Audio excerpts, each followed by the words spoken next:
Morning and welcome to Ganesh shot. Ganesh shot में आप सबका स्वागत है। Today I'm going to talk of India and US and the troubled partnership which we are in. Well, just think back when Mr. Modi went to USA, met Mr. Trump. There was a lot of euphoria about this relationship, but today it's in a different story altogether. You go back some time back, when Mr. Modi went to USA, addressed a joint session of the Congress, and he was treated like royalty in USA by the Biden administration. And soon after that, again we had an issue. And this is a flip flop which keeps going on, in the history of India-US relationship, and it is largely rooted in the very history of our equation. When very few people understand that till the turn of the century, we were in opposite camps. We didn't agree with whatever US said. It was only after that that we started saying, okay, let's start looking at this relationship in a different manner. So it's only 25 years since this relationship has started. We are vastly different countries, large population, democracy, all that is fine. But we are vastly different countries. For us to have a great equation, without trouble is, I think, utopian. But having said that, the relationship is very important both for us and for the USA. So it is in this context that I thought, let me put this relationship across to you in its many dimensions. There are many dimensions and facets to this relationship. And that is something which we need to understand, right? And hence, today what I'm going to put across to you is one issue. It's probably statistical in nature. I don't give you any opinion, I don't define anything. And I also, you know, uh, going to do a different kind of a program with Brigadier Arun Saigal tomorrow. I'm seeing if today evening we can talk on P Gurus with General Dushan Singh and Rajiv Narayanan on this thing. And how do you see so that you get three or four different perspectives of this relationship, and then probably understand where this whole story is going, right? And now I'm going to give you something very interesting which I came across. This is not a perspective. This is not my perspective. I'm just going to give you perspectives of the people of India, or at least that's the way it is claimed, right? And we'll get a sense of what the story is, because largely we need to understand whatever you and I emote is the country behind that emotion, or it has a different thing. Okay, this is very interesting. You know, uh, I came across a Pew research. This is, sometime back. I did come 8-10 days back, and we spoke of democracies and all that in the graphs which it showed and all. I'm going to do something similar because Pew has come out with a article which says, look, people in many countries consider the US as an important ally, and others see it as a top threat. So it's an ally and a threat to many countries. And this came out just about 5-6 days back, and they did this survey in India also, and amongst all countries. So it's interesting. I found it very interesting to see where India fitted in that paradigm, in the international paradigm of how people see US as a threat or ally, or both. Both. they've touched on both. So let's see. This is what our people have felt. We'll see that, and then of course in the coming days, within the next 3 4 days, we'll see the ramifications of that. We'll see various hues of this whole relationship. Okay, this is the interesting part. Now, this is the thing which says, look, where US is considered the most important ally and where it's considered a greatest threat. So what they have done, they've shown US, these countries are those countries where US is an ally, as a top ally. Okay. And these are the countries which come next as a top ally and a threat. And where US is a threat, very interesting. And US is not a top ally or not a top threat. So broadly, if you see, India falls in the first category where most of us feel that India is US is a top ally. Just think 30%, sorry, 35% of the nation, Indians, feel that US is a top ally. And it's only just about 2% who feel it's the greatest threat. That's very interesting, isn't it? And if you see here on the right, you see most of the countries here who feel it's not a threat or an ally are basically from EU. They might have other issues, but fundamentally they don't have extreme issues regarding USA. They understand that one of these days they have to get back to USA and they're going to talk with USA. That's something very nice. I mean, I wouldn't say nice, very significant. Those countries who see as a top threat are surprising. It is Spain, South Africa, and Indonesia feel that US is their top threat. Top threat and ally, then you can look at it. It's largely American countries, American continent, Canada, Argentina, Brazil, Mexico, and the outlier in this is Kenya. How Kenya sees it as a top threat and an ally, one doesn't understand. How Kenya gets threatened by US, one doesn't know. And of course, this is it. But to me, it was very significant that there are 35% of our people feel that US is our top ally. That was a eye opener. And if that is true, and only 2% feel it's a threat, notwithstanding whatever you say. And look, Pew, whether you like it or not, gives fairly good, stable results based on, you know, some reality. I wouldn't say fully. It's still an American institution. It will give you American views, and it sells its own narrative through its numbers. But largely, Pew is it gives you uh, some feedback. Okay, take it for what it's worth. But that's the point. Hardly anyone sees it as a threat. Which is the people? Look at the threat part. Israel feels only 1% of Israel feel US as a threat. Poland, India, and Hungary. I mean, a country like India feels US is not a threat. People. We are talking of people. Okay, this is it. That's what I was trying to put across. Okay. Who do people consider their most important ally? Again, which are the countries which feel, this is the most important ally? Where does India stand? Look at it here.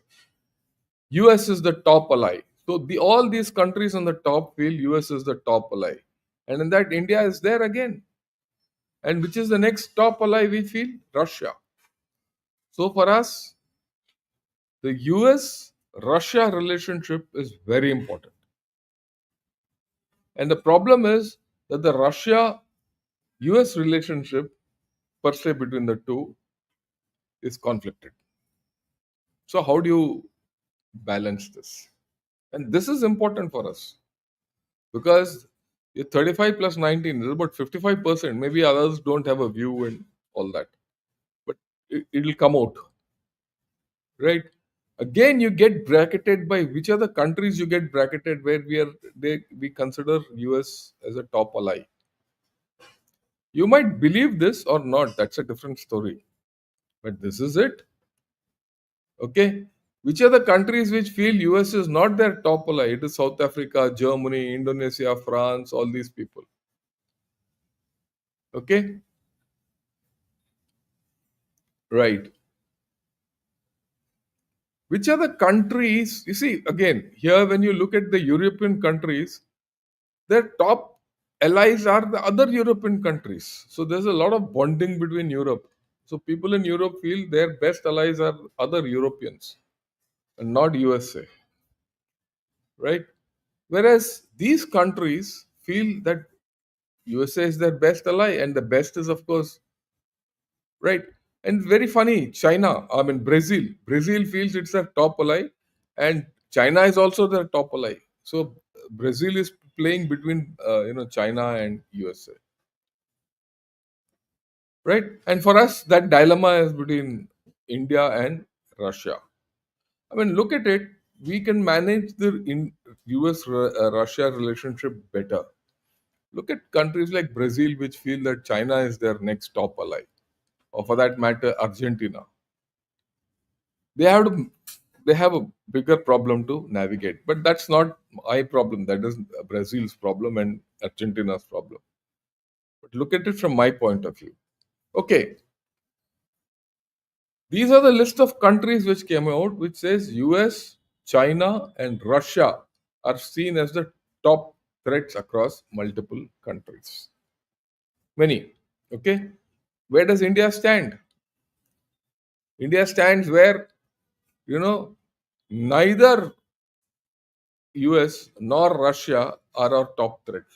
In fact, there are no threats. Only 1% to 2% say, US and Russia are threats. Our top threats, very correctly, people say that which are the top threats for us? China and Pakistan. And very interestingly, it is Pakistan which is the top threat.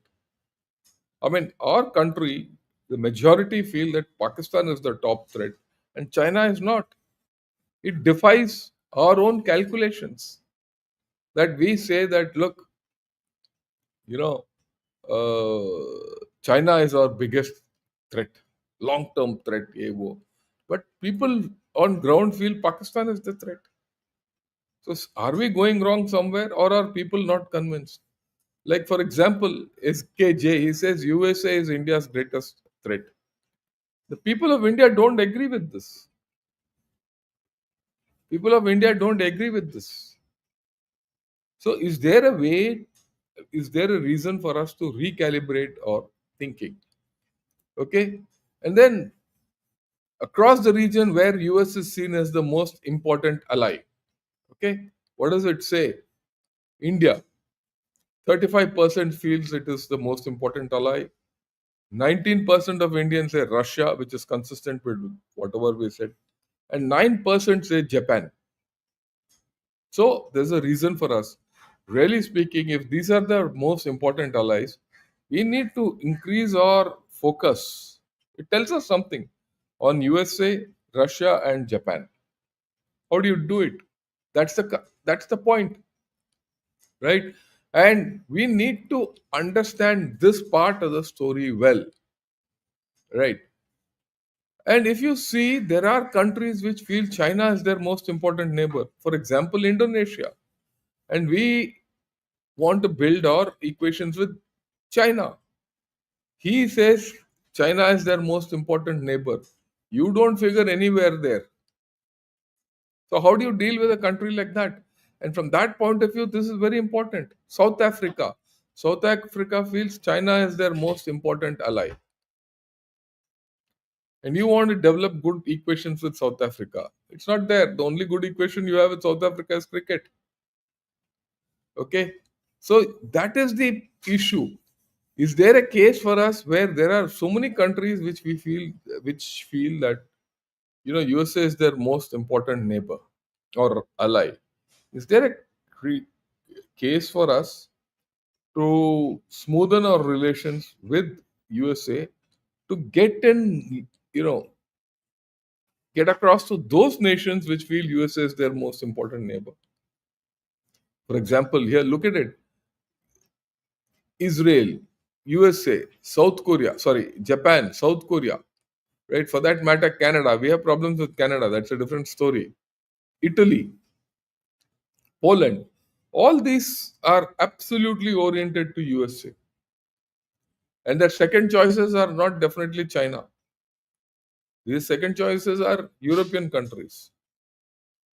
And very few, if you see in this second most thing, and Russia comes only in the third thing for most.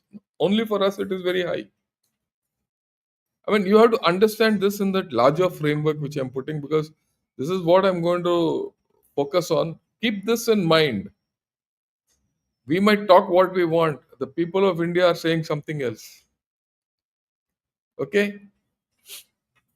This is a graph which shows China, Russia, and the US are considered as key threats. Well, threats. I'm not talking of allies. Threats. Where do we figure in this? For us, again,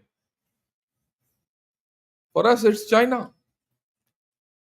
India here is very. Why I say this you know survey is quite authentic.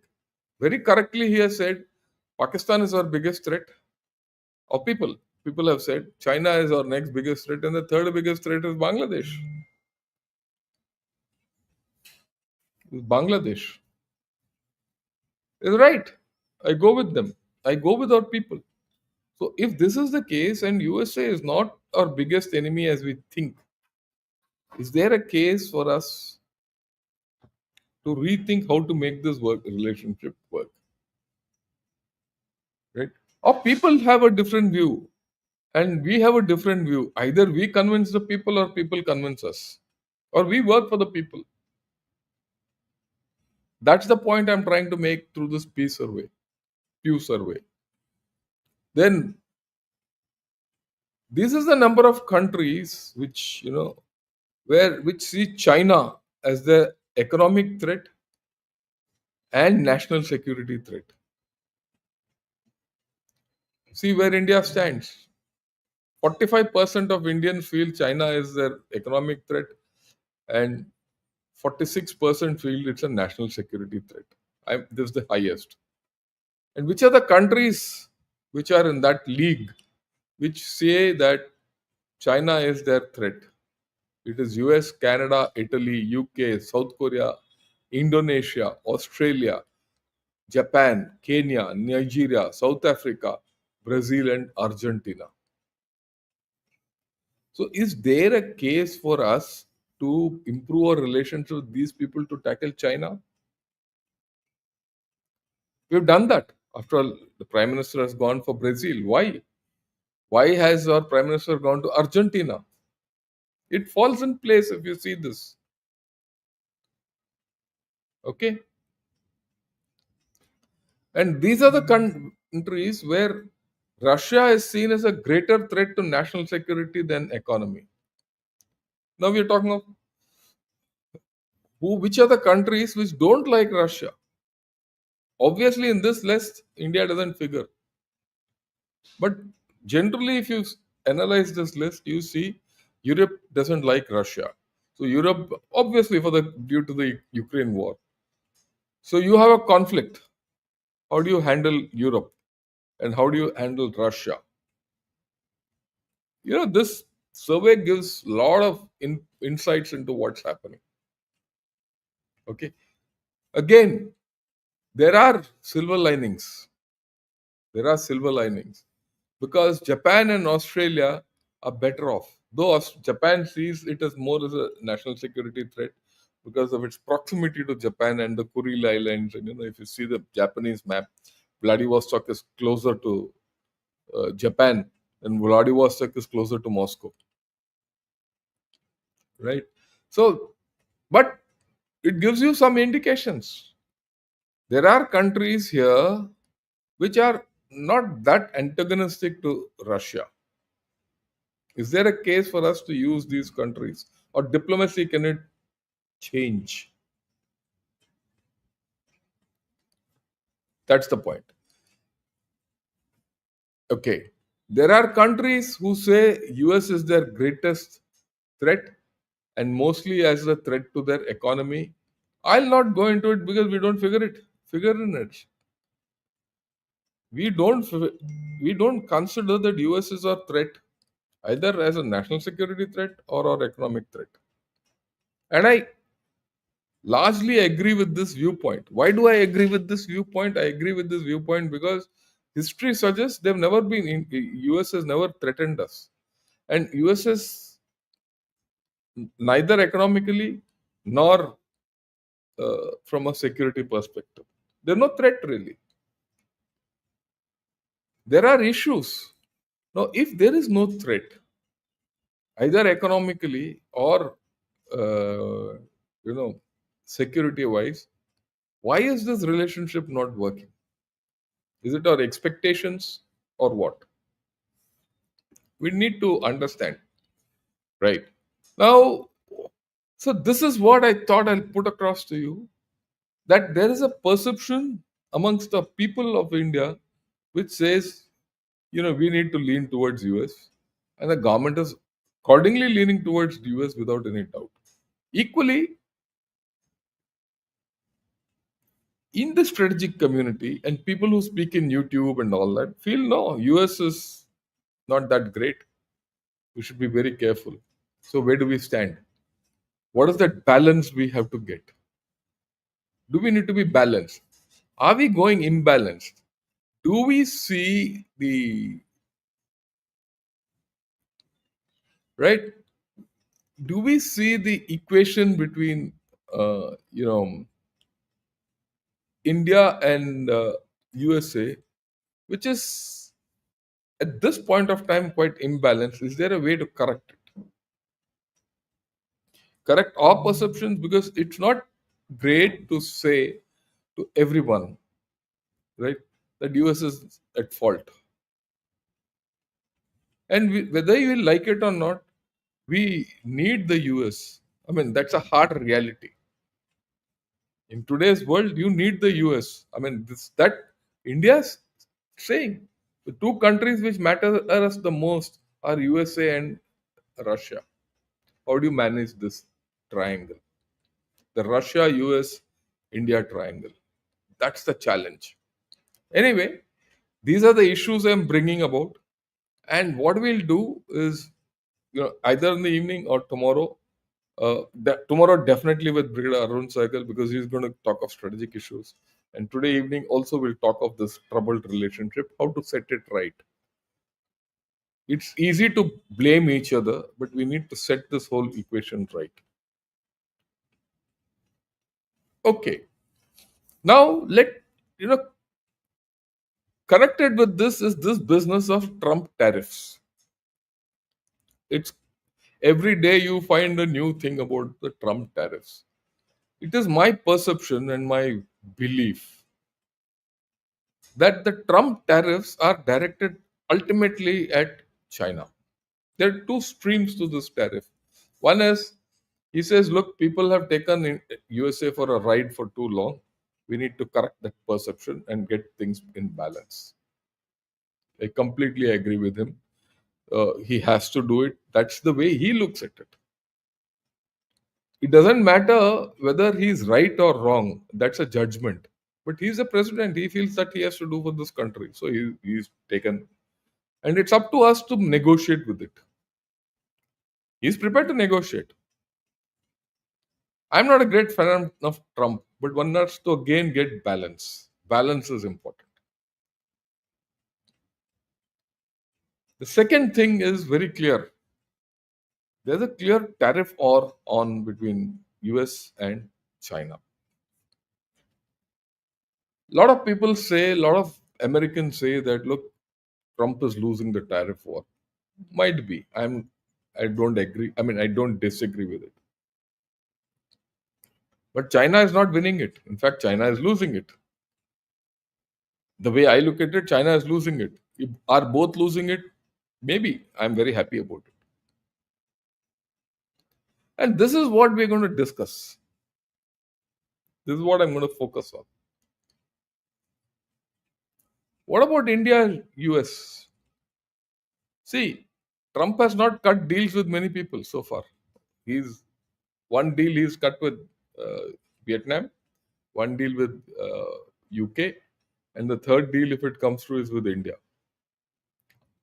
People say one more, I don't remember which, where tariffs will go below 20% and all that. And I believe if you see the news, our negotiators are going back to US to come to something, because they left the deal there, came back. They would have had some internal discussion. They would have also had some internal discussion after a pause, and then back to some more dealing. And in the meantime, there are reports which say, "Oh, India will be slapped with a 500% tariff because we import Russian oil," things like that. I'm sure that's a red herring. We'll get around it. If we stop buying Russian oil, firstly, there's no we don't get oil from anywhere else. No one else can give you that much oil. That's the first part. The second part is that if you stop taking Russian oil, there if India stops taking Russian oil, the global oil prices will go for a toss. The supply chains will go for a toss, because a lot of Russian oil comes to our refining capability, which is more than our production capability, and it goes to Europe. Will they be happy with this whole story? ये तो सोचने वाली बात है. So I don't think that much will come out of it. But it's critical that we get a deal, because that will put us on a different story. Yeah, I know agriculture is a problem. That's what I've been saying. We'll see how it goes. Right? I'm very confident of it. There will come a deal, because Trump also needs success. If he doesn't get one big country behind him, then his tariff war will be a failure. So far, he's got US, UK. UK is his favorite poodle. Vietnam had no choice. Okay. He needs a big country. He needs a big bloc. Now, once he does it with India, that will be a model for others to follow. Others will have their problems, but that will be a model. But let's see where the tariffs stand. It stands here. Okay. Today, well, this is the first thing which came out a week back, in which Laos, Myanmar, Cambodia, Thailand, Bangladesh, Serbia, Indonesia, and Bosnia Herzegovina, they all hit this barrier. I don't know how I mean, I will not comment on Bosnia Herzegovina, but you look at Laos, Myanmar, Cambodia, Thailand, Bangladesh, and Indonesia. It tells you a story. Which are these countries? These are the ASEAN countries. Why are these being targeted? Because this is the thing. He is being they are being targeted. They're being targeted because they are the nesting countries for Chinese companies. So Chinese, you know, during the Biden administration, China was allowed to diversify into other countries, and those countries send it to US. But now he's targeting that, and the tariffs put on these countries, right, are such that even Vietnam is 20%. But if there's a transshipment involved from China, it goes to 40%. So if China does transshipment also from these countries, right, any of these countries will have to come to that tariff. So if China has 35%, that's the thing. You see that whole story of 35%. Why these countries are at 35%? Because they are very heavily integrated into the Chinese economy. So China has to send something through Laos. So first that item has to go to Laos or get manufactured in Laos through Chinese thing. And then they have to pay 40% tariff. Transshipment, EVO, all that. It becomes not it is not economical. That's the logic. Okay. So the aim is China. How they will do it, I will see later. That we'll see. And these are the new tariffs. Now they've put Japan, South Korea also has come into this. Of course, Kazakhstan, Tunisia. All these countries are either, I mean, Japan and South Korea have different set of equations because they are also integrated heavily into the Chinese economy. Kazakhstan, Tunisia, and all future places. where China can migrate and put Egypt, right? All this is part of that story. These are the fresh sanctions. Today, they've said he's putting sanctions on Mexico and EU also. He's widening the trade war for whatever reason. Whether USA succeeds or not, I couldn't care a damn. But if he's widening the trade war with others, he's silent on India. He is very hopeful on India clinching a deal. If he gets, like I said earlier, if he clinches a deal with India, a lot of things will change for him. Okay. And his focus is China. Let's not get away from it. And China is suffering heavily because of that. Let's not have any doubt. This is a Chinese analysis. He says of the 10 members of ASEAN are affected, with Cambodia, Thailand, Indonesia, Laos, and Myanmar facing tariffs from 25 to 40%. Among them, Laos and Myanmar would be subject to higher tariffs of 40%. And the added cost would render Chinese companies' mode of re exporting to the US through these countries virtually ineffective. This is something which is happening, okay? Which is so US is cognizant of this, and this thing comes from South China Morning Post. This now Chinese garment makers, you know, cut out are cut out of the US market.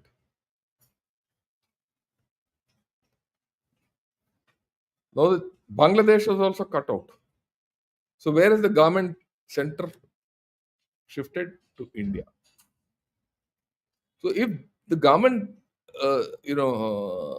center of the world is going to be India, and let's be very clear, it's happening because all the orders which Bangladesh lost to US have shifted to Tirupur or other places of India. But Tirupur is the biggest beneficiary so far. So Bangladesh loss is our gain, and now China is going to lose; it will be our gain. So in this kind of a setting, isn't it profitable for us and beneficial for us to have a trade deal with USA? If you want to have a trade deal with the USA, don't you think we need to have a different understanding with USA? You forget about Pakistan, and all that nonsense. Let it happen. We can handle it. Don't you think India has got a bandwidth of India is broad enough to handle these inconsistencies in this relationship? Right? Every relationship need not be built on technology alone. If you just increase the trade, the technology will come. Okay. Then the next question, which is posed by China to Chinese, is this: can cat like US tariffs chase China's manufacturing mouse out of the ASEAN maze? That's the point which I said. This of 10 countries, 6 out of 10 ASEAN countries are being tariffed to ensure that China doesn't filter goods through them. This it says like it's like a Tom and Jerry kind of a thing. Tom wants to catch Jerry, Jerry is going through different holes.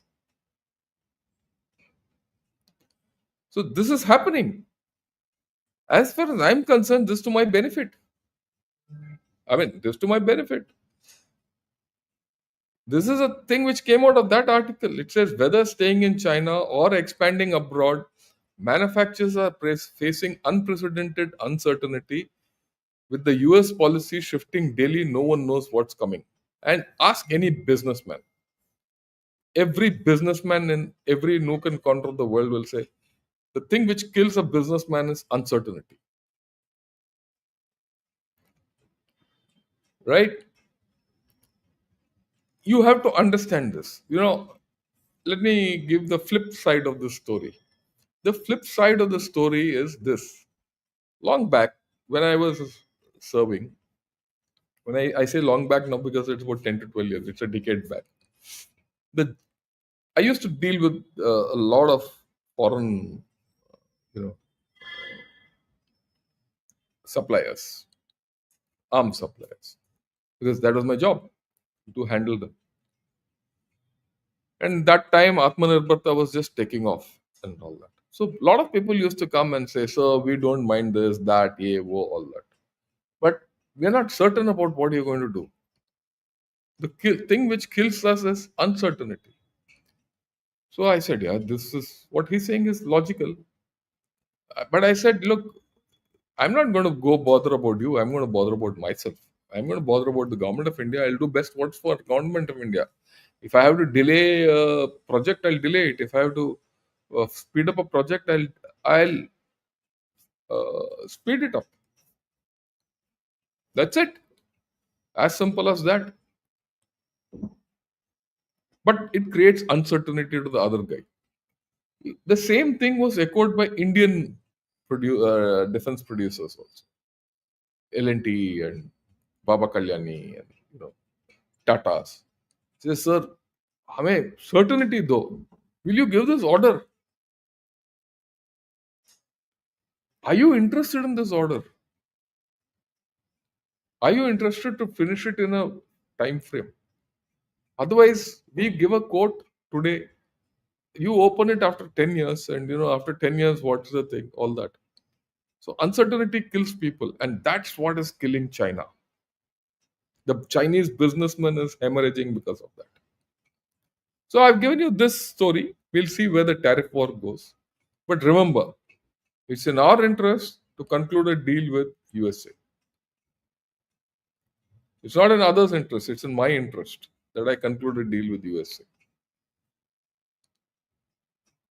It's not in our interest that USA China relations stabilize, trade relations. If that is in a flux and my relations with China, USA improve, economically I stand benefited. Okay. And if I can help USA achieve a trade deal, there will be give and take. When the trade deal is signed, there will be people who will say this should not have been done, that should have been done, that we'll discuss. But if I can achieve a trade deal with USA, okay, and I help USA or Trump to say, look, because of India, look, I have India with me. So I'll do what I have to do with China. I'll deal with China. Don't I stand to benefit?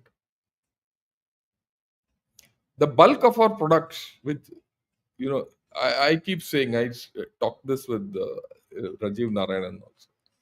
The bulk of our advantage does not lie in high tech goods, services that anyway will give, but it's on low tech items, garments, zips, small things.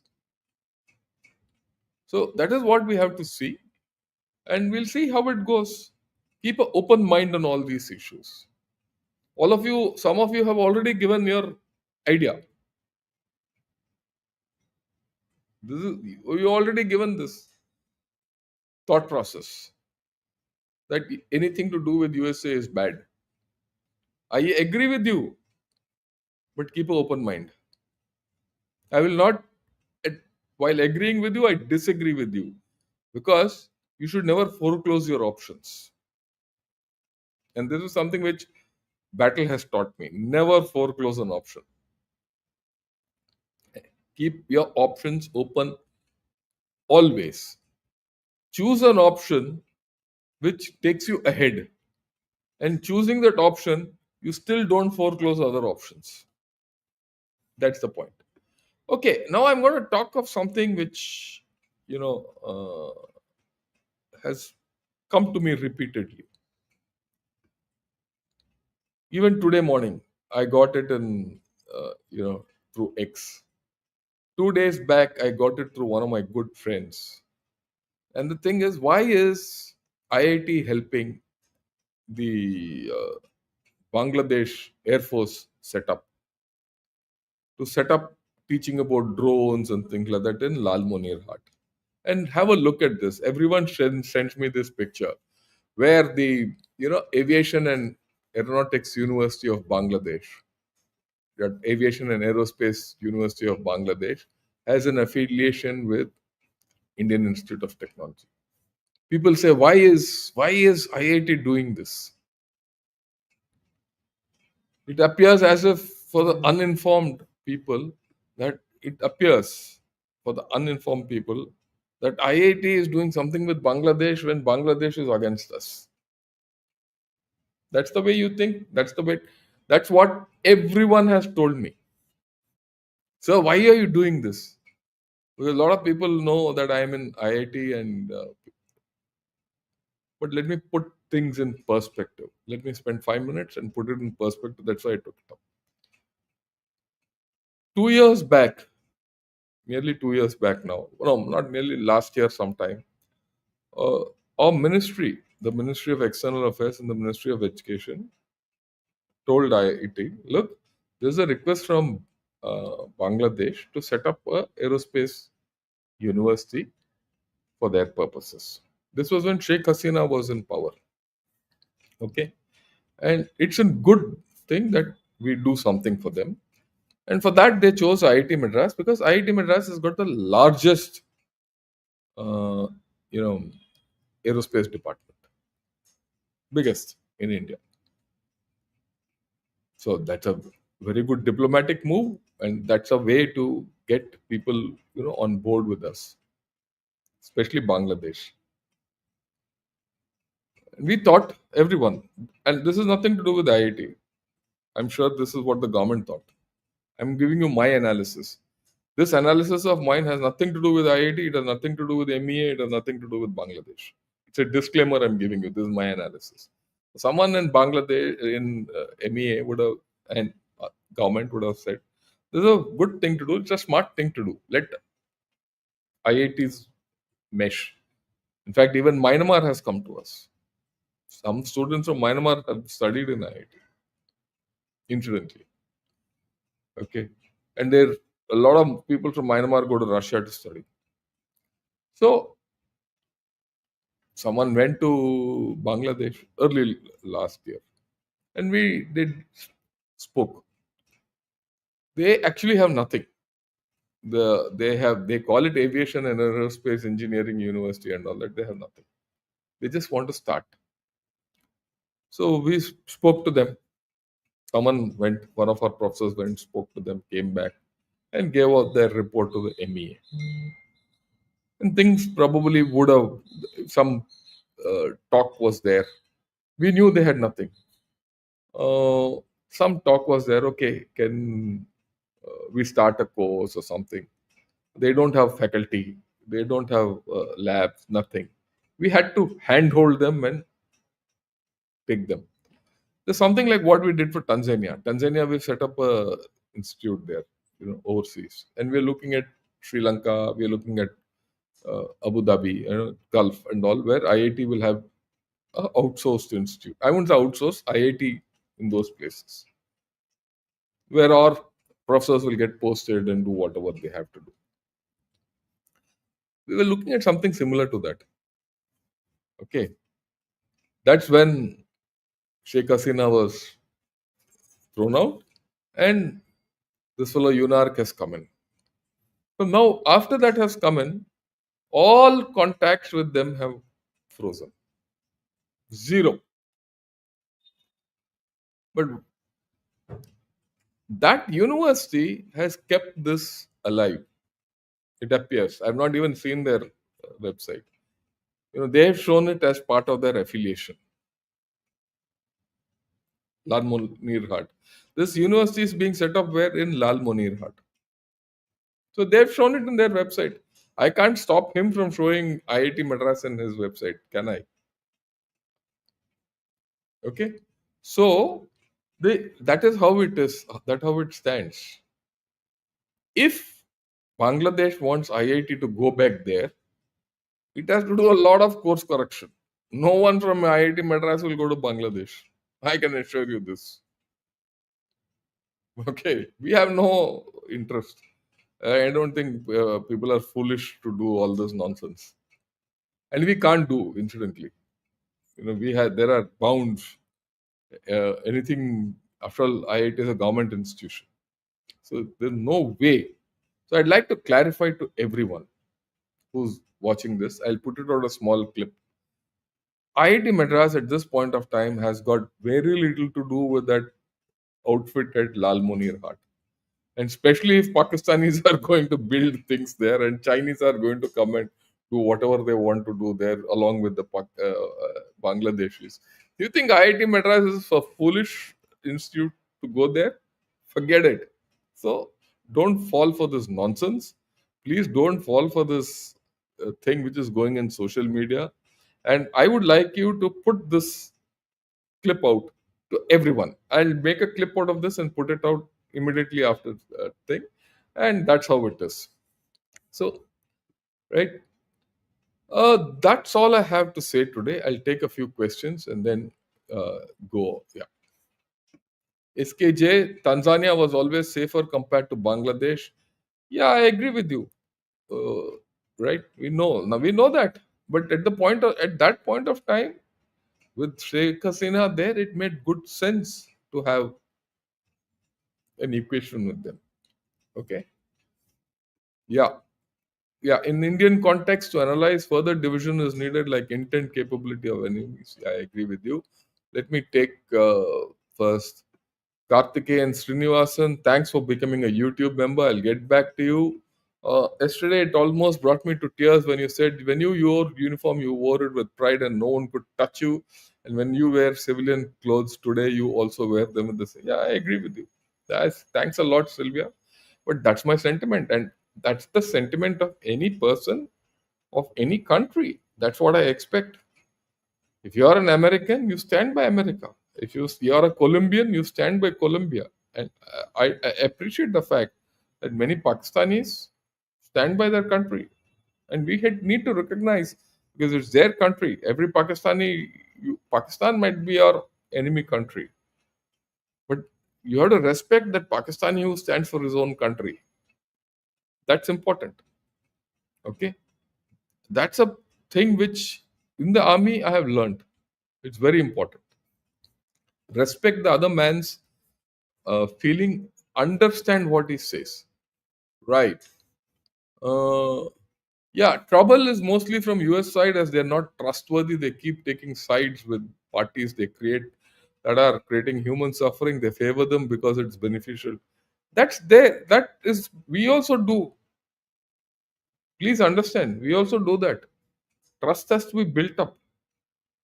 Okay. We also do that. I am not for one moment, please understand, for USA. I'm not speaking on behalf of USA, but please understand they will do what is best in their interest. We have to do what is best in our interest. And we need to find a wire media or some modicum of trust. You don't trust the US, you don't trust Russia. Even if you trust the Russians can't do more than a limit. They're very limited.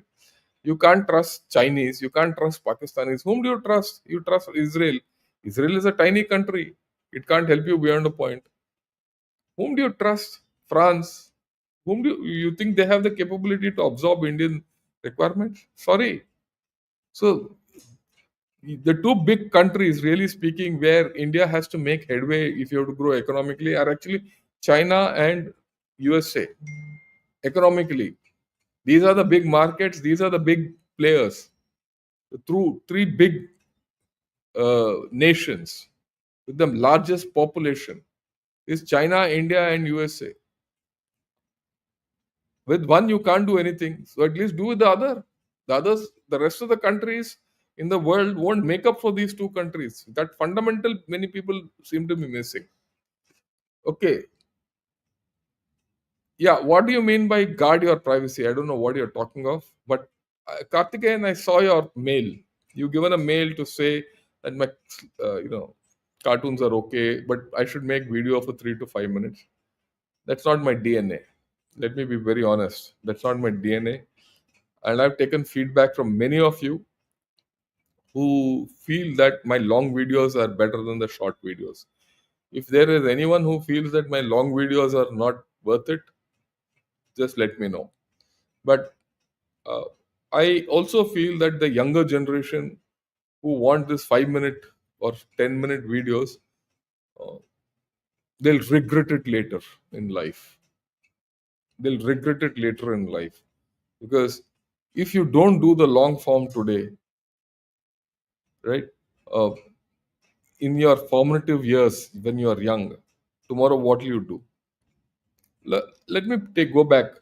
In my own time, when I was young, we didn't have internet, we didn't have anything. It had to be books, it had to be journals, which was very far and few in between. We used to read the whole night at these books. A lot of novels taught us culture, novels taught us, what was happening in that society. There's no other way of knowing that society. Books taught us. Books like even James Hadley Chase, authors like James Hadley Chase, who talk largely of crime thrillers in USA, taught us about that. Or they taught us about, you take John Le Carre. He taught us about the Cold War. They were novels. Or for that matter, Alistair MacLean, who gave us the idea of the, Second World War scenario or the environment, the war's environment. So you have to read. We read and learned. I mean, you'll be surprised. I've read Hitler's Mein Kampf. There's a lot of logic in the Mein Kampf. That's why it motivated a nation. There are a lot of other things. That's a different story. You read Das Kapital. You'll know. You'll learn. So I am not of the view that I should do 3 minute, 5 minute videos. Firstly, I'm incapable of doing it. I can only do this. I do this for a more of a hobby. I don't need money. I don't need anything. Whatever money gives goes to someone else. Okay. The I do it to spread awareness. I do it fundamentally because our country is growing. Our young people should know the fundamentals. And unless they have the patience to learn, you'll go nowhere. Okay?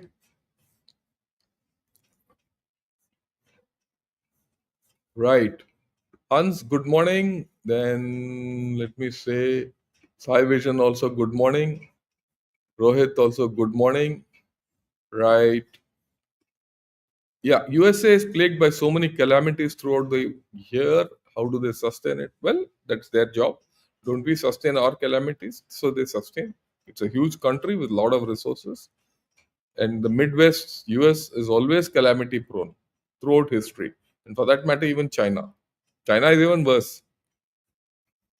Yeah, good morning. Rohan, Neil also good morning. Uh, yeah, Suhas Gowda, good morning. And SH also good morning. Right. Remember Kissinger who said to be a friend of USA isn't good and to be an enemy is more. No, I look. I don't have much value for Kissinger. That fellow was had his own ideas. Okay, and to me, if there was one person whom I can put my finger on who spoiled the India-US dynamic, it was Kissinger. He was pro-Pakistan. As simple as that. Yogesh, thanks a lot for your thing about liking and subscribing. So if you like or Gunner Shot, please subscribe to this channel also and press that thing. Again, very funny. I mean, it was actually gets me to think and laugh, introspect and laugh. When I see, yesterday subscription was -2. I said, look, where are we going? So there's something happening. I'll go through it and then we'll see. Okay. What does Ashish say? Sir, India US relations is difficult because they want us as a silent partner, whereas we are thinking strategic autonomy. So, as all generals say, it can only be transaction. Yeah, I agree with you, but there's a limit to transactionality. Beyond that, we have to be very clear. And I think they also don't have a choice. We also don't have a choice. I think that's the way it is. Let's see how it plays out. And our relationship will always be difficult because we are two different countries, huge countries with different ideas. And they also know that we will not be a silent partner. We will not be a silent partner. They also know that. I've had interacted. You see, unlike many of you, I've interacted with some of the top government officials. Not now, when I was in service. I've been to where I have to go. I'll not say so. I've had a case where one of their CEOs, the top CEOs, when after I finished a deal, I dealt with him very firmly. Uh, the only thing I gave him when he came to my office was a cup of coffee and biscuits. That's it, Mary biscuits, and nothing more. No other dealing. And I dealt with him and achieved quite a bit. And a lot of discussion. This was dealing over 2 years, and things finished. After that, 2 years after I retired, I get a call one day from one of his staff. Look, he says, look, this gentleman is coming to Delhi. He wants to meet you. I'm not in Delhi. I'm in Chennai, and I'm not going to come there. I have a different agenda in life. He says, no, no, no. He'll come to Chennai, and he wants to have dinner with you. I said, fine, welcome. So he came. He came to Delhi on the morning. One morning, he caught a flight from morning, afternoon, yeah, evening flight he caught from Delhi. Came to Chennai. Both of us had dinner. Next day morning, he left. Okay, he's one of the top guys. And to be very honest, I couldn't afford that dinner on my own. For him, it was peanuts. But that's a different story.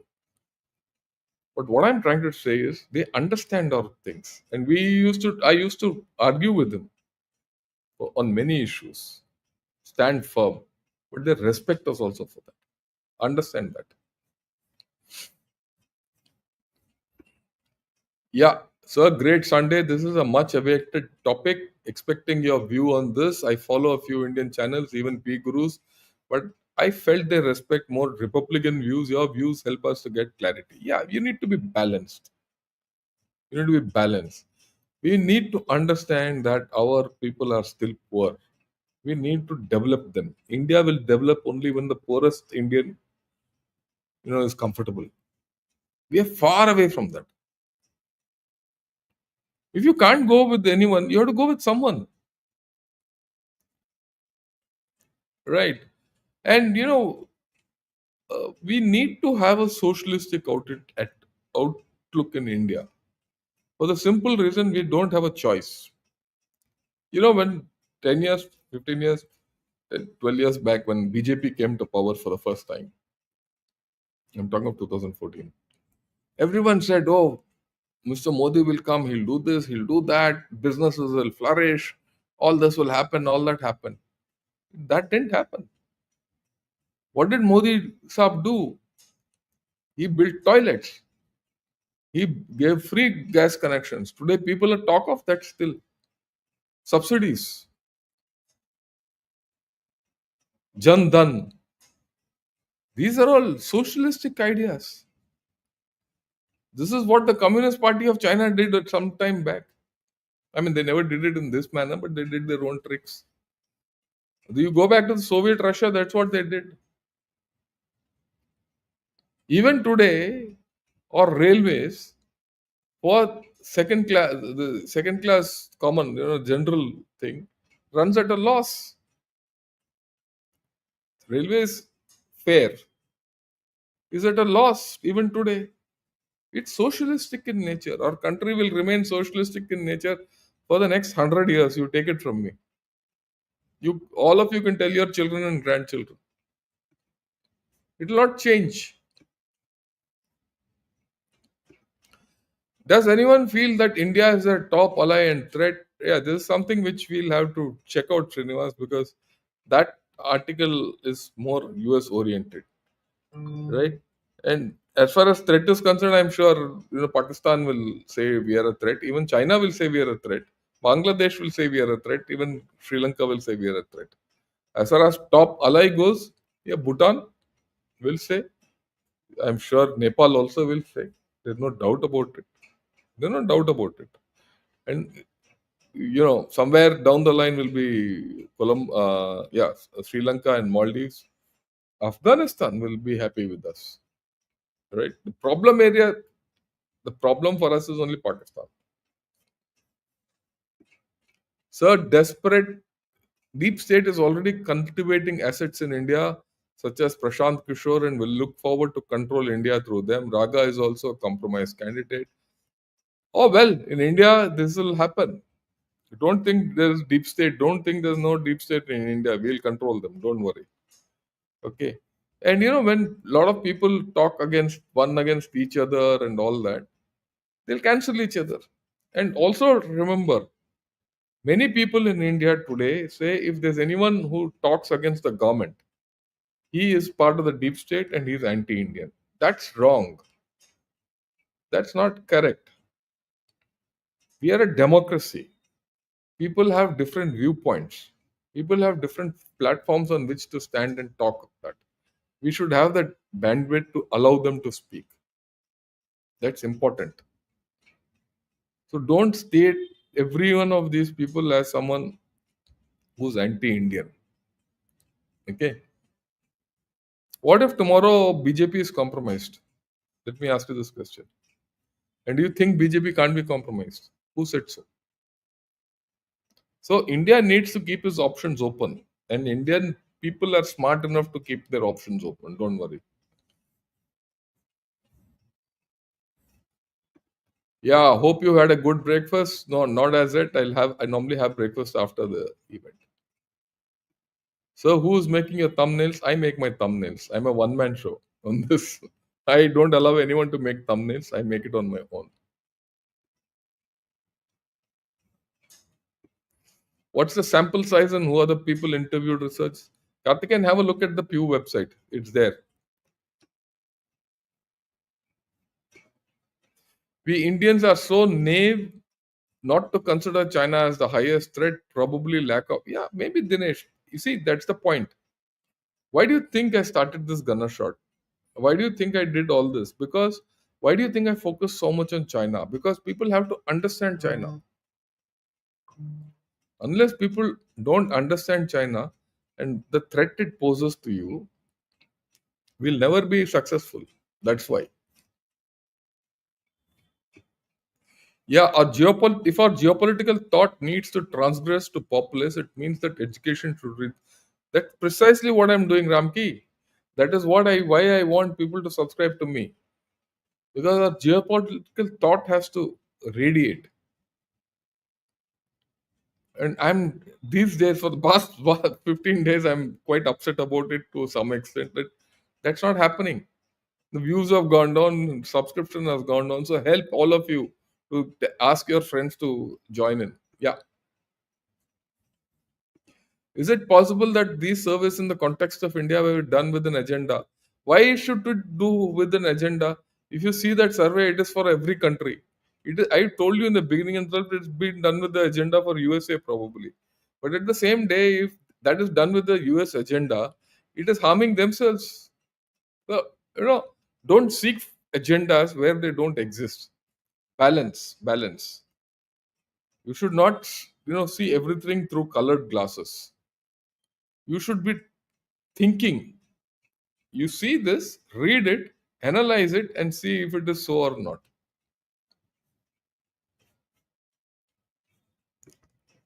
Surprising view: US and China are the most selfish of all. Yeah, I agree with you. I agree with you. But these are the views which have come out. This is what people talk. It might be wrong, but you can infer a lot of things with some sense.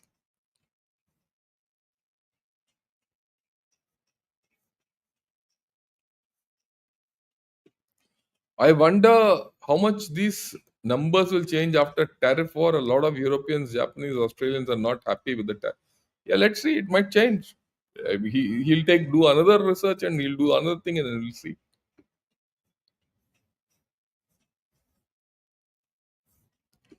Russia is a better choice. I agree with you, but Russia has got great limitations. Its economy is not big. I mean, we are okay with Russia, but not others are. Yeah, in 1971, the US sent warships to the Bay of Bengal to fight against us, right?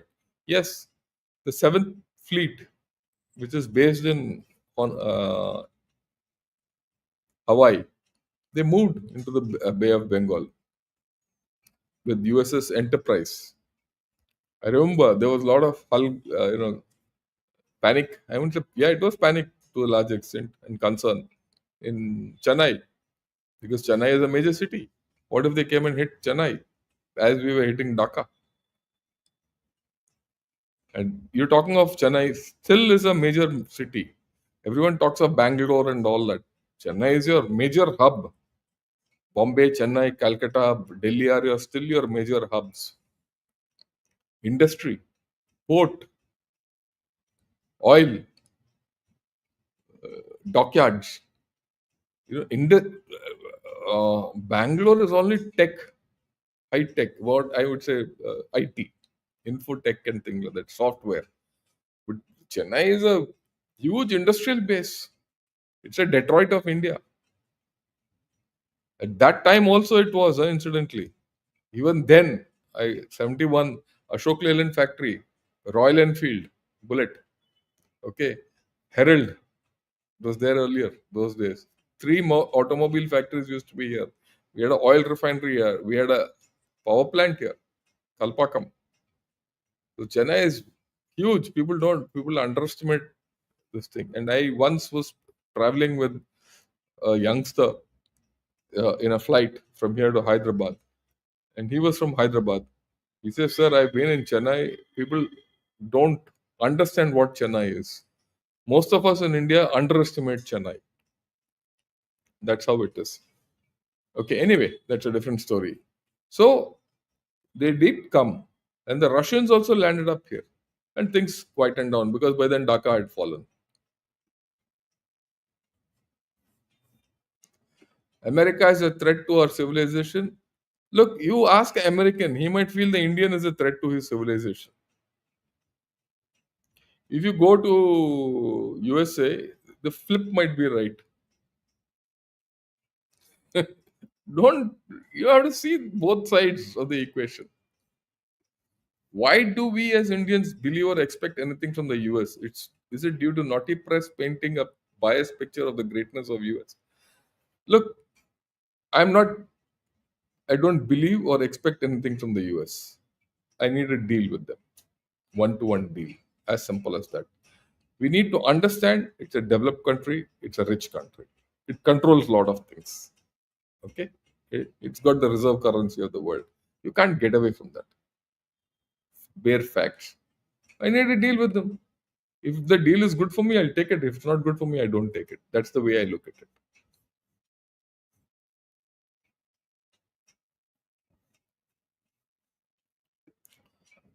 What people perceive is different from the reality. So, do these things really matter? The top brass know the reality.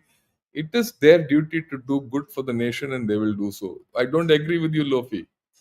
I'll tell you why. If people perceive the reality as different and the people at the top do what they want, deal with USA, and tomorrow they allow GM seeds to come into India from America, day after tomorrow they'll be voted out of power. Period. That's why most important, you should know what's the sentiment of people on ground. The top brass doesn't matter. The top brass has to go with the wishes of the people. Otherwise, the people will go. The top brass will go. This is what happened to Mr. Vajpayee. Shining India, 2004. India felt it was not shining, they threw him out. Chandrababu Naidu, Telugu Desam. He did so much for Hyderabad, Cyberabad, AO, and all that. Next election, he was thrown out. The people know more. Okay, that is why this uh, survey, whether it's good, bad, or ugly, I give value. Yeah, please provide the link of the survey in the clip. Go to Pew, type that heading out, and you get it.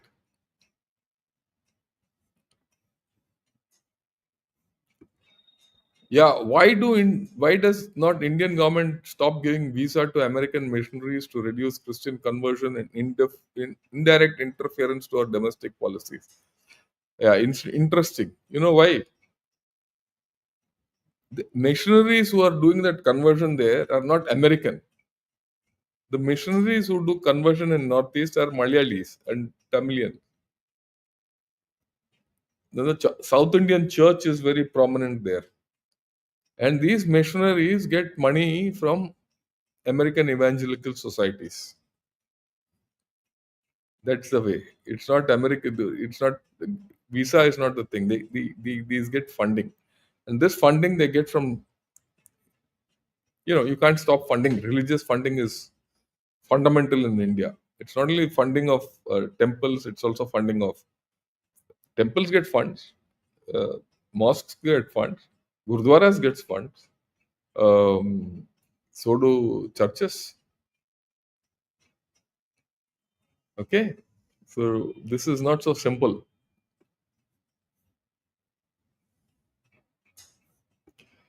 Yeah, I will sound a cautionary note. Many of these countries surveyed are dictatorships or semi-dictatorships, so the views of the public in these countries in the survey. I don't think you're right.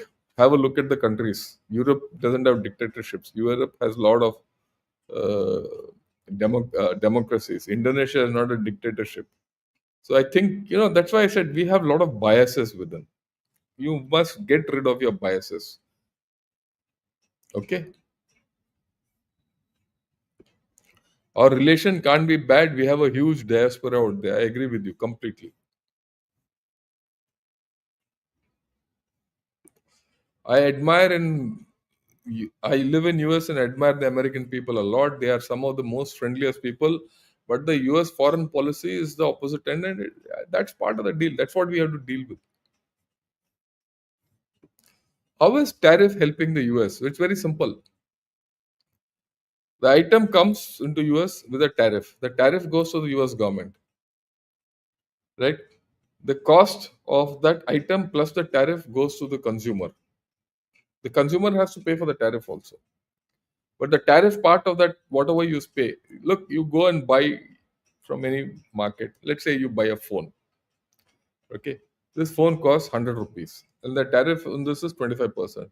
So 25% goes to the government of USA. They get it, right? 75% goes to the guy who's got this phone into USA, right? Okay. Now, as per Trump thing, he is very smart. He is told, you do what you want, you pay my tariff. But he's left it to the consumer. If this is 100 rupees, earlier also it was 100 rupees, today it's 100 rupees, I don't mind. I'll pay 100 and take it. Because earlier the tariff was only 5%. Government got 5%, and the producer got 95%. But today it is 25% and 75% there. The chap who's manufacturing has to pay for it. That is what the story is. That is why China is getting stuck.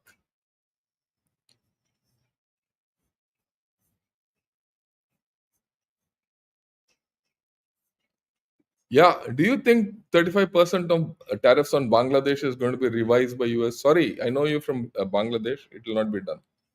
For the simple reason your input is from China. You guys have fought with India, where you are getting tariff from India. Even now, if you want to revive your whole story, you have to partner with India. You have no choice if you want to reduce tariffs. Then we can source from Bangladesh and give it to USA. And people in Bangladesh spoke big. Even now, Bangladesh is running to China. China will give you nothing. Be rest assured. How can we build a lasting institutional relationship with US? I notice how your own past has seemingly shaped lifelong US skepticism. Many Indians feel the same way. Is it time for a US guest? I don't need a US guest. I'm very skeptic about USA because I understand. But equally, I've done deals with USA. I've done billion-dollar deals with USA. The number of deals I've put through with USA is about $8 to $10 billion for the government of India, of course, not my own. So you need. I will be skeptical about him, but I need to make him deliver, and that's what happens. My skepticism enables me to deal with it. Forget about him. Why should I get a US chap to talk of it?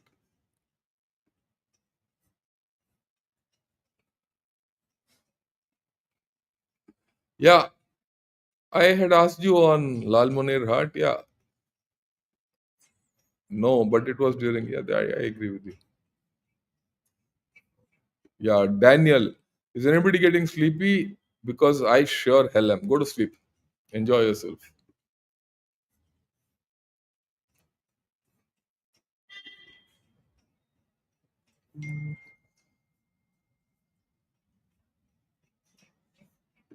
Yeah. Are we discounting Turkey as one of our threats as they can use Islamic influence to turn people against internal security? How can such threats be? Turkey, yes. We have to start thinking of Turkey differently. There's no doubt about it, and I'm sure we will. I'll leave it at that at this point of time, right?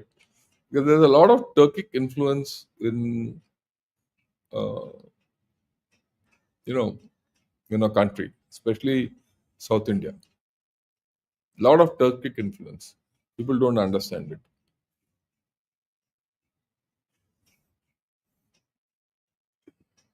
Bangladesh is trying to get good reputation by using an Indian institution. That's validation. Yeah, I agree with you. That's what they were trying. Excellent analysis. In Indian context, to analyze further division is needed, like intent and capability of yeah, we'll do that. The pure research analysis is more confusing than an astrological analysis with data shown here. They'll show what they want. You pick what you want. We today around 300 viewers. Thank God. Otherwise, they were going down. Maybe I'm repeating, but after watching yesterday night's Northeast show, one question is bothering me: why Indian government is still issuing visa to? They're not giving. Please understand. That's what I told you earlier.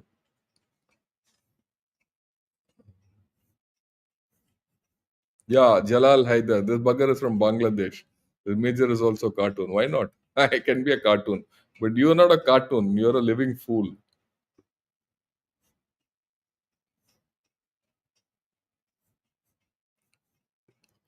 Yeah. What would the fallout from a potential collapse of Putin regime? Will our defense equipment dependency be hit? Should we shift? No, it will not happen. Even if Putin goes, someone will come. Don't worry. Nothing will happen. I'm glad Jalal Haidar. I think Jalal Haidar must be from Bangladesh or Pakistan.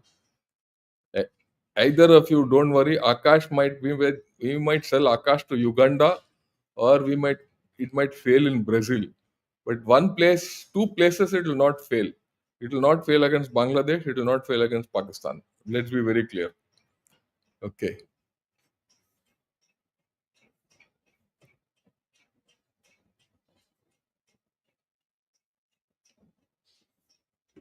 Yeah, long videos are in-depth analysis. Short videos are fully not thing. I go with you.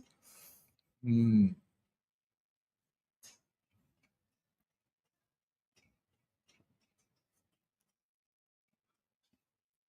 Are there chances of the US splitting up? No, they won't. Let's be very clear, they won't.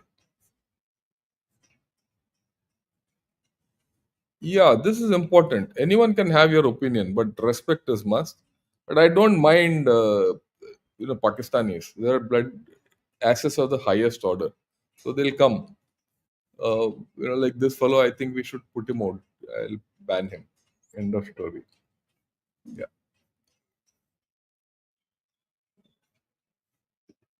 Yeah, US is active in Bangladesh to counter China's influence in Myanmar. So how does Muhammad Yunus maintain good relations with both China? I don't know. Ask that fellow. He's an idiot. How do I know how he's going to handle his country? He's already spoiled this whole country. Labor availability in US and spending patterns are the big problems. Yeah, we'll do it. One of these days, I'll talk of it.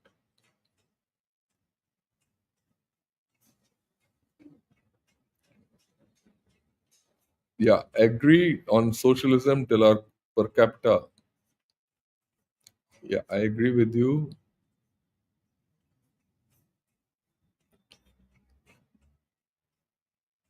I see your subscription count as 66K. Look, but that was some time back. After that, it has just stagnated. That's the thing. Yeah, I think we'll Ramanujam. Have you forgotten the BJP is tethered and supported by a great organization called RSS? Sometimes intellectuals like you have an idea that BJP is also part. Oh, well, let me put it to you, Ramanujam. I know RSS also very well. I've dealt with them, I've handled them. In the course of our life, when you especially go into CI ops and all, you deal with all of this. So we don't, I mean, we know who's who. I might not talk, but I know. Again, they are not my enemies. If our country has thrown up an organization like this and it has got so many people in that, there must be something good in it. Take that. Let's see what's best for our nation and don't look at ghosts where they don't exist. Sir, given the end of Bonhomie, what course do we have but to develop our own effort? We have no other course. We have to do everything on our own. There's no doubt. Yeah, in future, USA will be our main threat, whether you like it or not. I am not going to talk of it. The people think so. That's what I said. What we are going to talk will be today evening and tomorrow. That's a different story.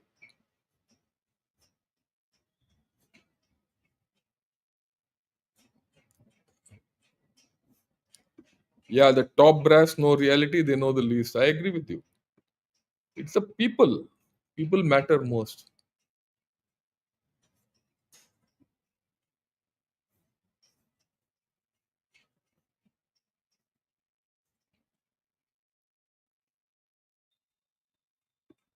Krishnamurti. There have been two presidents from Tamil Nadu, R. Venkatraman, two terms, Dr. Abdul Kalam, one. You could have already added Radhakrishnan, who was from Chennai and VV. Yeah, I agree. Right? Prakirti. So, this is related. Yeah, what will be the long term and short term strategy to integrate Northeast more into Indian social? And it's already happening. Don't worry. It's an incremental process from what I went first to the Northeast to what it is now. Completely two different countries, different states. I went last just about 2 months back. I went to Shillong. Spent 2 days there. Shillong is completely different from what I first went. So don't worry. We have a thing in place, and most importantly, the people want to integrate. The people are now more. Don't worry.